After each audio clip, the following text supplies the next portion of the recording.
Hey there, it's Karenology. This level of audacity is off the charts. You have to hear this. It was supposed to be the perfect getaway, a small, cozy vacation home on a quiet stretch of land surrounded by trees, a place to escape from the pressures of the city, the kind of place where you could hear nothing but the birds in the morning and the rustling of leaves in the evening. But that peace was shattered the moment the Homeowner Association started poking their noses into my life. I had never been a fan of organizations like the Homeowner Association. They seemed like nothing more than an intrusive bureaucracy telling people how to live their lives. But I had made the mistake of buying the house in a neighborhood that was under their jurisdiction. It seemed like a peaceful, quiet area at the time. No one would bother you, or so I thought. My mistake was thinking I could live my life without their interference. At first it was small things. Fines for not trimming a tree to their exact specifications, arbitrary fees for community upkeep that never seemed to benefit anyone but the Homeowner Association itself. I had learned to ignore it, thinking I could live with a few annoyances here and there. But that all changed when I received the letter. I remember the day it arrived like it was yesterday. The envelope was stiff and official looking, with the Homeowner Association logo on the top, a stark reminder of the control they had over every inch of the neighborhood. Inside, the letter stated that I had been officially invited to join the Homeowner Association. It wasn't a request, it was a demand. They were offering to include me in their ranks, but in exchange I had to follow their rules. I had been through enough of their nonsense by that point. They didn't care about the community. It was all about money, power, and control. I could already see their ulterior motives, charging outrageous fees for improvements to the neighborhood, dictating how people could use their property, and turning everyone into mindless, paying members of their club. I didn't want any part of it, so I made the decision to decline their offer, to stand up for myself and my right to live in peace. I sent the letter back, firmly stating that I refused to join. That was my first mistake. Days later, I started noticing strange things happening around the house. I'd wake up to find that my garden had been trampled, my mailbox was missing, and my fence had been damaged. At first, I thought it was just random vandalism, but deep down, I knew it wasn't. It was too organized, too deliberate. And then the fines started rolling in. It wasn't just for minor things anymore. This time, they were accusing me of violating the Homeowner Association's architectural guidelines. Apparently, my house was no longer up to their standards. The color of my front door, the placement of a few bushes, the way the roof sloped, all of it had become a problem. I had never been the type to back down from a fight, but the constant barrage of fines, coupled with the invasive nature of the Homeowner Association's demands, began to take its toll. I tried to ignore them, but that didn't stop them from coming back with new demands every week. One evening, I came home to find a group of Homeowner Association representatives standing in my yard. They had come unannounced, and one of them, a woman named Karen, stood at the front, looking at me with an air of superiority. "You've been served," she said, holding out a stack of papers. I took them reluctantly, already knowing what this was about. Another fine, another violation, another useless demand. But then I noticed something strange. The papers weren't just about fines. They were a notice of intent to demolish my vacation home. "Wait, what?" I exclaimed, the words barely registering in my mind. "It's simple," Karen explained with a smirk. "You refuse to join the Homeowner Association, and your house is in violation of several building codes. You've ignored all our warnings, and now we have no choice but to demolish it." I stared at her in disbelief. "Demolish my house? Are you serious? I haven't broken any laws. This is my property." "Not anymore," Karen sneered. "The Homeowner Association has full jurisdiction over this neighborhood. You should have thought about that before refusing to comply." I was livid, my hands shaking with anger. How could they just take my house? It wasn't their property to dictate over. But Karen didn't care. She stood there unwavering, and I realized just how deep the corruption ran. It wasn't about rules or regulations. It was about power. I wasn't going to let them win, not without a fight. I began to gather my resources, contacting lawyers and trying to fight the absurdity of it all. But as I started making phone calls, I realized something disturbing. The legal system seemed to be on the Homeowner Association side. They had connections, power, and influence that stretched far beyond what I had ever imagined. The Homeowner Association wasn't just a nuisance. It was a machine that controlled everything, even the local authorities. It was then that I knew I was in for the fight of my life. They weren't going to let me win easily, but I wasn't going to give up. I'd spent years working hard for this property, and I was ready to do whatever it took to keep it. Little did I know, this was only the beginning. The real fight was about to start, and it would be more than just a battle for my home. It would be a battle for my freedom, my rights, and my life. The days following the demolition notice were filled with a rising storm of emotions, anger, confusion, and a deep sense of betrayal. I had no idea just how far the Homeowner Association would go to get what they wanted. Every step I took to resist seemed to lead to another dead end, but I refused to back down. The first few nights after Karen's visit were restless. I couldn't sleep, my mind racing with all the possibilities. How could they destroy my home? How was this even legal? The more I thought about it, the more it seemed like this whole situation wasn't about property rights or zoning laws. It was about power. They wanted to break me. They wanted to show everyone that no one could escape their control. I hired a lawyer, a local attorney who had a reputation for dealing with homeowner association issues. She told me I had a solid case, that I could fight back, but she also warned me that the homeowner association had deep connections in the area. They own the local government, she said, her voice low and serious.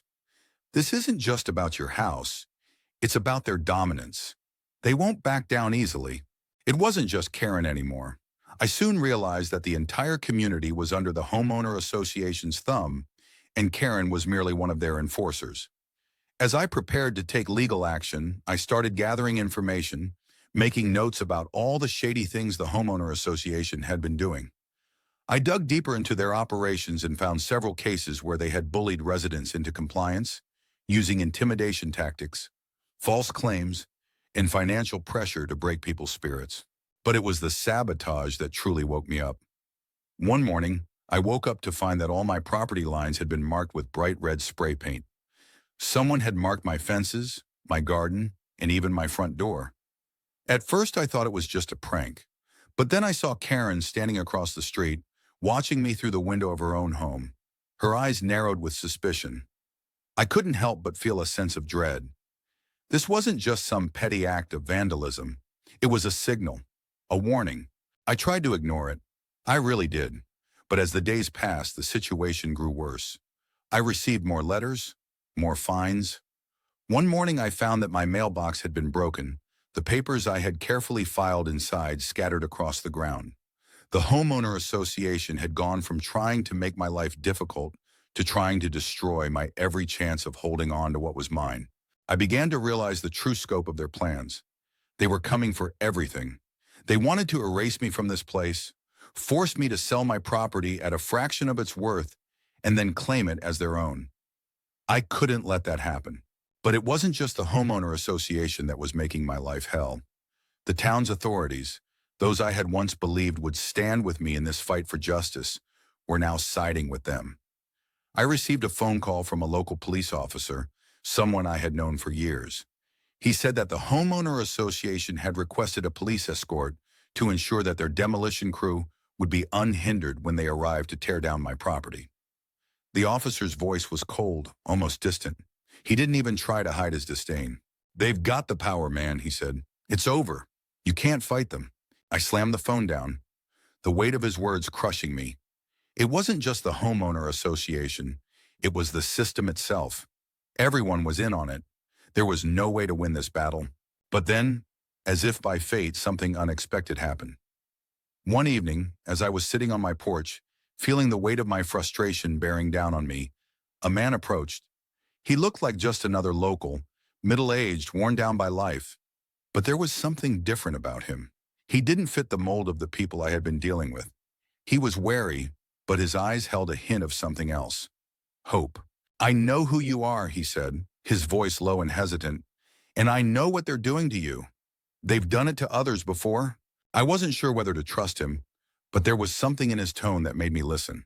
"I'm not here to help you fight them," he continued, "but I know a way to at least slow them down. You're going to need it." I sat up straighter, listening intently as he laid out a plan. It was risky, but it was something anything that could stop the Homeowner Association from destroying my life. He wasn't the only one who had suffered under their rule. There were others, hidden in the shadows, who had seen the same kind of corruption I was now facing.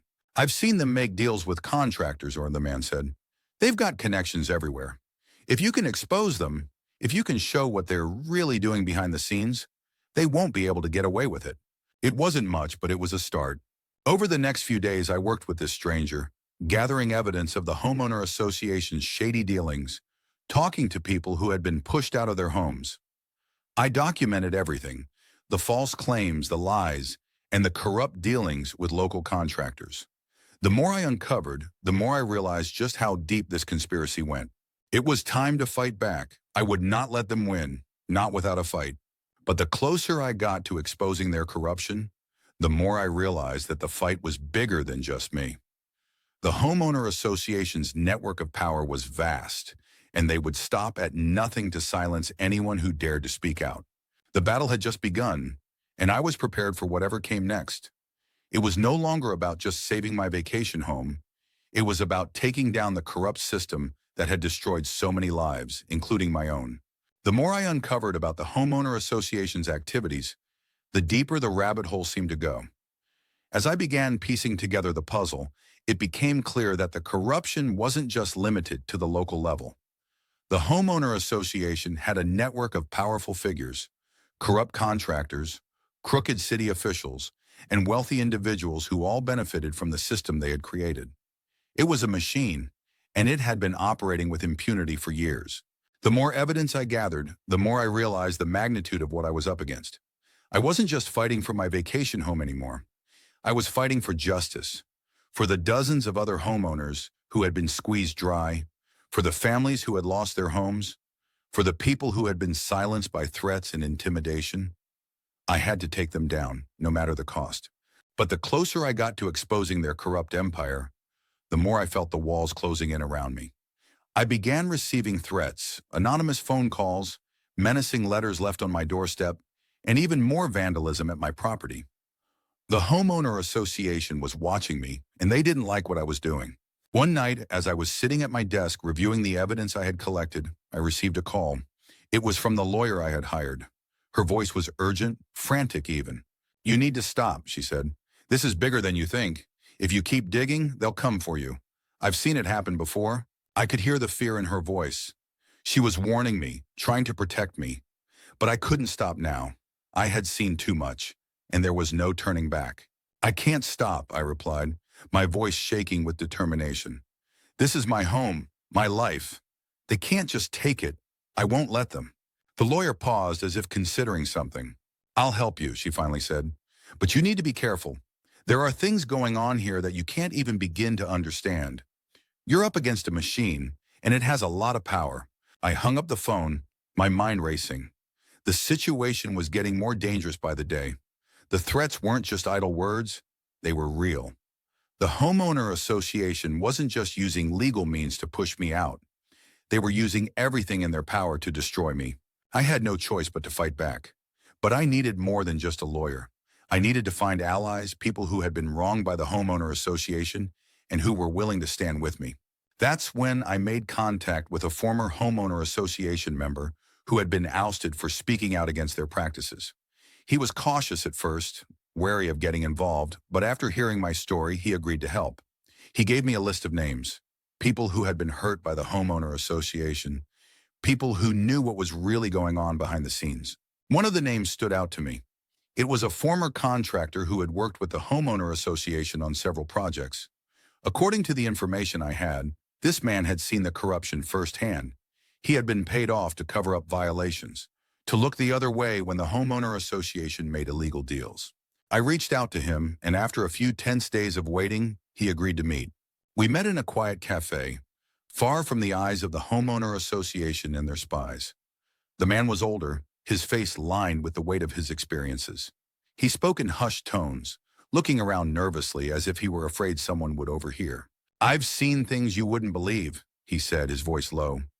"The Homeowner Association doesn't just control the local government. They've got people in every corner of this city. They've got their hands in everything, from construction contracts to zoning laws to the police force. If you try to take them down, you'll be swimming against the current. You won't win. I leaned forward, determined. I don't care. They can't just destroy my life and get away with it. What do I have to do? He looked at me for a long moment, his eyes searching mine as if trying to gauge my resolve. Finally, he spoke. There's a way, he said, his voice barely a whisper. But it's dangerous. You'll need to gather more evidence. You'll need to expose them at the highest level. If you can get the right people on your side, people who have influence, who can shine a light on their corruption, they won't be able to hide anymore. I nodded, my heart pounding in my chest. This was the break I needed, but the stakes had never been higher. The more I dug, the more I realized that the Homeowner Association would stop at nothing to protect itself. They had power, resources, and a vast network that spanned far beyond anything I had imagined. That night, as I sat in my car preparing for the next step in this battle, I knew that the real fight was about to begin. It wasn't just about saving my property anymore. It was about exposing a corrupt system, taking down the Homeowner Association once and for all. But I had to be careful. The danger was real. They would come for me, for anyone who stood in their way. I wasn't just fighting for my home. I was fighting for something much bigger. The deeper I went, the more I realized how far I was willing to go to take them down. There was no turning back now. I couldn't let the Homeowner Association win, not after everything they had done to me and to others. The war was just beginning, and I was ready for whatever came next. The deeper I dug, the more I uncovered about the Homeowner Association's tangled web of corruption. It wasn't just about my house anymore. It was about everything they controlled, the lives they ruined, and the way they manipulated the system for their benefit. I had exposed enough to know that if I didn't act quickly, I would lose everything. I contacted a few more key players, individuals who had been harmed by the Homeowner Association and were willing to speak out. But the closer we got to the truth, the more dangerous it became. Every step I took to gather more evidence only seemed to bring the Homeowner Association's enforcers closer. I couldn't afford to make a mistake.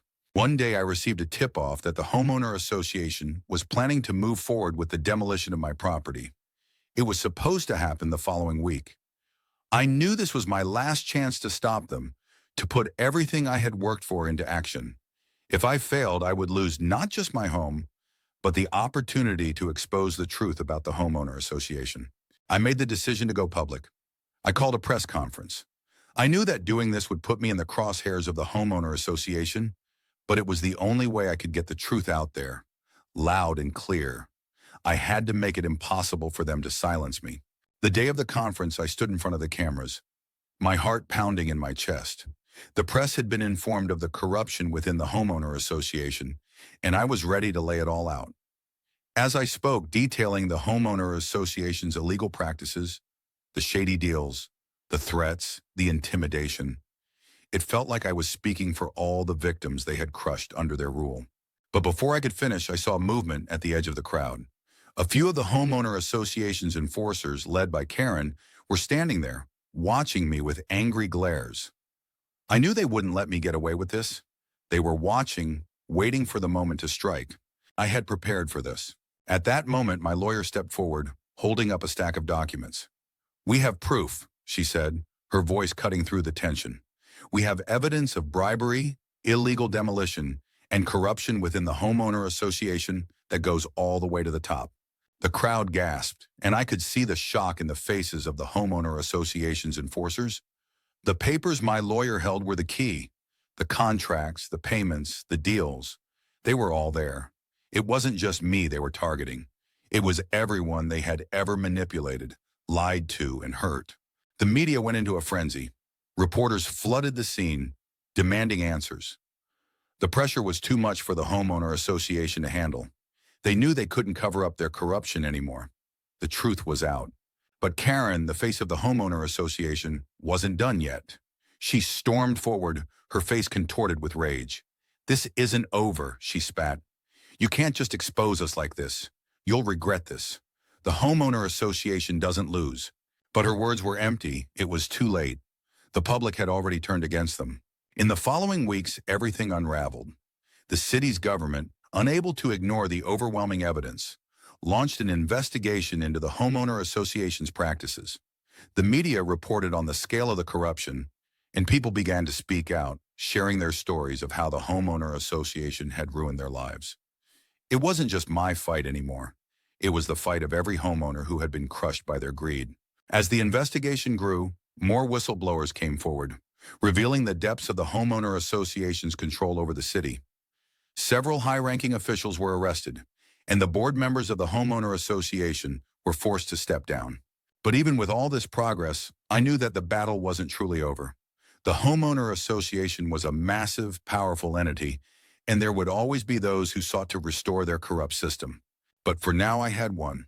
I stood on the steps of my vacation home, watching as the bulldozer, which had once been poised to destroy everything I had fought for, was driven away. My property, my home, was safe. But it was more than that. It was a victory for everyone who had ever been wronged by the system, for all the people who had been intimidated into silence. The Homeowner Association had thought they could crush me, but in the end, they had underestimated my will to fight. As the dust settled, I realized that this victory was only the beginning. There would always be more battles to fight, more injustices to confront. But for now, I was content knowing that I had taken down one of the most corrupt organizations in the city, and that I had finally reclaimed my right to live in peace. But I knew one thing for certain: the fight for justice never truly ends.